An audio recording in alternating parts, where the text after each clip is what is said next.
What's good, everybody? It is your boy Tony the Savant back again. Hope everybody's having a great day, man. I just wanted to pop out once more and talk about this Fundora. I believe the young man named Sebastian Fundora, as he was victorious against Tim Zoo. Now, I didn't get to see the fight live. Shout out to my boy Trey Willett, aka Trey Catalyst, one of the dopest MCs in the game right now. My boy was keeping me posted on what was going on with the fight as I was at work at the time, just getting my Twitter updates. But shout out to Trey, man. He was giving me play by plays on what was going on. So I wasn't able to watch the fight live at that time, but I did get to watch it this morning when I got up finally. And man, that was a good fight. You know what I mean? Could have definitely went either way. I just think it was more so aesthetics that played against Tim Zoo. Um, as you know, it was a bloody matchup, but it looked like perception was Tim Zoo was bleeding more. But um, I wasn't aware of this at the beginning or during the promotion of the fight. But Tim Zoo did not incorporate a rematch clause in his contract. Like, bro, what? It's not smart at all. As far as utilizing your leverage as a champion. But nonetheless, shout out to Fundora. The young man was able to get the job done. Now the boxing world gets a little murky from this point on, because all of the funny politics that go into it. As we all know that Errol Spence has called out Sebastian Fundora, Terence Crawford has called out. In fact, they called out the winner between Fundora and Tim Tszyu. So just so happened to be Fundora that these guys was calling out. Fundora stated, and I think this is very admirable of him, especially in the boxing climate that we are in right now. Uh, that he said that he would love to fight Errol Spence. That's a dream matchup, but he's gonna, give Terence Crawford the shot as Terence Crawford earned it. You don't hear that kind of banter from athletes, period, but definitely not boxers. So I definitely got to give Sebastian Fundora his credit in that respect. Because Tim Tszyu, I didn't make a video on this. I was intending on making a video about it, but Tim Tszyu was just doing the most, man. The man was a champion for what 25 minutes. He was a champion for not even a half an hour, and he was already running around talking about who he was going to duck and. Uh, his dream matches of uh, uh, uh, Errol Spence and all this stuff, just overlooking Sebastian and you know boxing is one of them things you can't overlook your opponents for the only one because of the cut caused by the elbow. Crawford about to eat this man alive. That's what I said too, bro. Fundora is gonna be he's gonna pretty much be fed to Terence Crawford and Errol Spence. I don't see a scenario where him beating Errol Spence either, but nonetheless, I gotta take my hat on to Fundora as far as his attitude as a champion and definitely displaying a little bit more of some heart, some champion heart. Immediately after winning his title, like I said, a lot of people was trying to play Terence Crawford. I made a video. I went live about this the other day, but a lot of people trying to play Terence Crawford, and I just feel like that is highly disrespectful, especially after Bud has pretty much earned. You know what I mean? If you had any doubts before the matchup between Bud and Spence last July, I don't see how you got any now.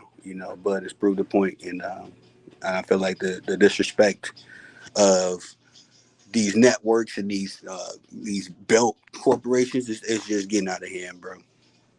If anyone doubts how Crawford would handle his size, go watch his fight against Jose Benavidez. Oh yeah, and Crawford ain't gonna get bloody neither. Crawford he's a artist as far as sticking and moving, using his footwork. If he got to, he'll from round to round go orthodox to southpaw. So Terrence Burr Crawford, I think just levels, as far as his skill set, is going to nullify any size differential that these two have. I will say when Errol Spence got in the ring with Fundora, I didn't really realize how big of a fighter he was because Tim Tszyu was a pretty big, fairly big guy himself. But I didn't realize how big Fundora was until Errol Spence got in the ring. I was like, bro, this nigga huge. I mean, Errol Spence looks super short, but um, one thing I've learned as an athlete myself, size, it ain't about the size of the dog in a fight. You feel me? So You know, your size can be turned against you. You know, if you're going against a smart enough and a guy with a nice skill set. And I feel like Terrence Bud Crawford and Errol Spence are more skilled than Fundora, despite him having a size differential. I thought Tim Zoo was more skilled. You know what I mean? I had Tim Zoo winning this fight. I thought this was going to be an easy cakewalk. You know, we get the Tim Zoo, Terrence Bud Crawford fight, then Terrence Crawford clean him up, but now we just, you know what I mean?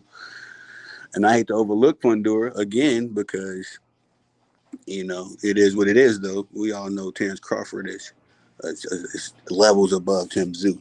So essentially, I feel like we finna get a little long, elongated pathway back to Terrence Crawford and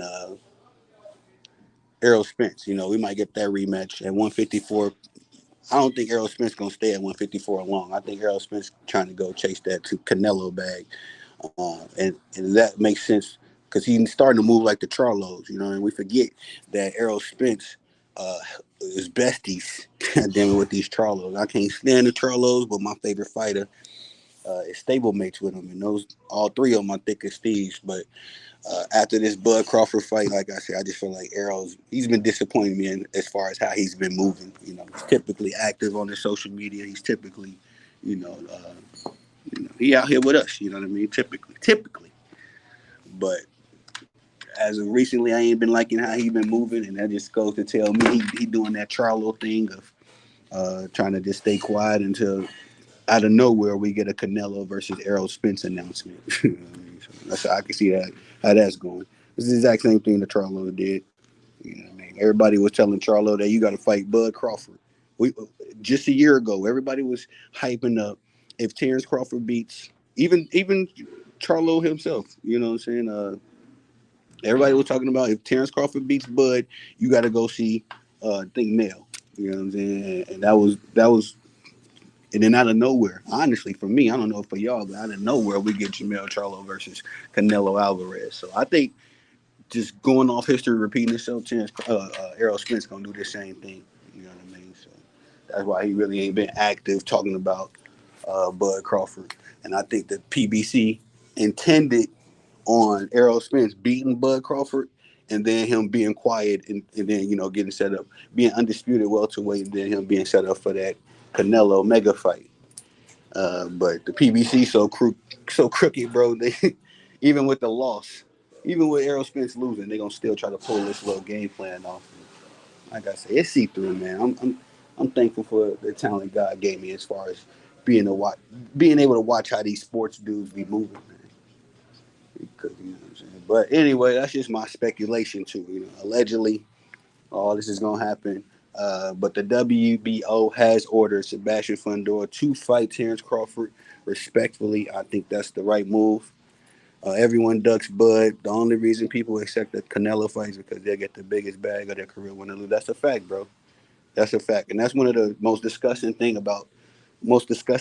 things about boxing politics is that that's how it works. Whether you win or lose, if these dudes got you set up, you know what I mean, as far as your name goes, your brand goes, these dudes got you set up, and you can make them more money than the guy that earned it. It's crazy. Like that last Tio fight. I feel like that kid that fought Tio, I can't think of his name. He was robbed. You know what I mean?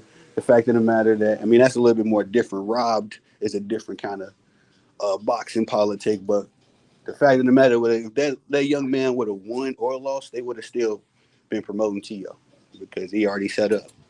And I feel like Errol Spence is in the same boat. Terrence Crawford ain't set up like that because Terrence Crawford, excuse me, refused to sign a bad deal with PBC. And you think they would respect that? The nigga was in a bad deal with Bob Arum and Top Rank for so long. You know what I mean? Like the dude 36, but let him have his mega fights.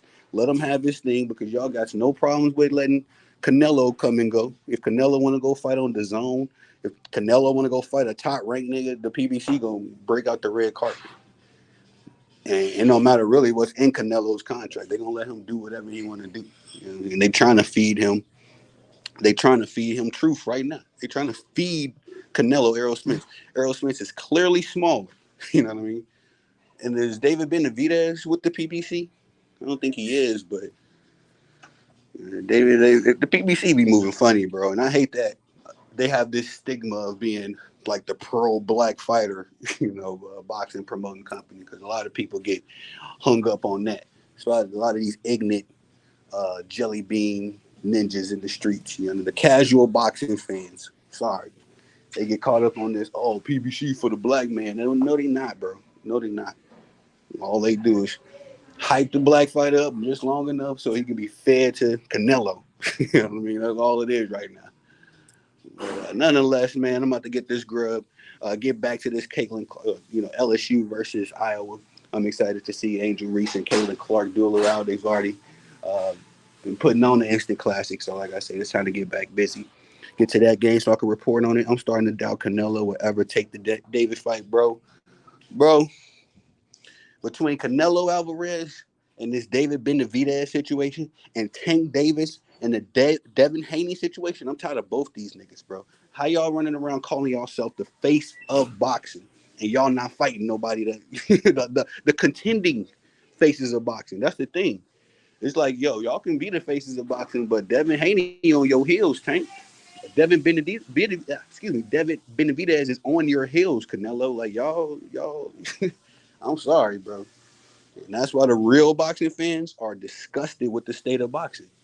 You know what I mean? It's only these casuals and these trolls that's running around doing the bidding of these networks and these promotions.